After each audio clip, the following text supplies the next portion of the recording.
పైన 130 రూపాయలు ఇన్సెంటివ్ ఇస్తా ఉండ్రి. అది 5 సంవత్సరంలో ఇంకా రాలేదు సార్. నెక్స్ట్ వచ్చేసి ఈ ప్రభుత్వం వచ్చిన తర్వాత మా యూనిట్లు ఏదైతే ఈ పట్టుపుళ్ళు తీసే దారంలో ఏ యూనిట్లు అయితే పనిచేస్తాయో ఆ యూనిట్లు మన ప్రభుత్వం ఉన్నప్పుడు కేటగిరీ 4 కింద నడుస్తా ఉన్నాయి సార్. ఇప్పుడు దాన్ని కేటగిరీ 3 కింద చేసేసినాం.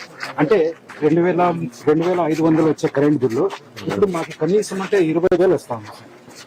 అట్లా అయిపోయింది. కేటగిరీ 3కి మార్చేస్తున్నాం.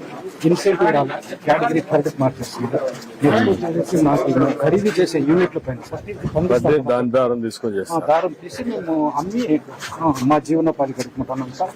మా హిందూపురం మార్కెట్ లో కనీసం అంటే 350 విజయోస్తు శతవత్సరాంతం దిగ్విజయమంటుంది స్వర్ణ పతాకం క్షమయేవ జయతే సద్గుణోపేతం చంద్రన్న కీర్తికి శుభమస్తు నిత్యం.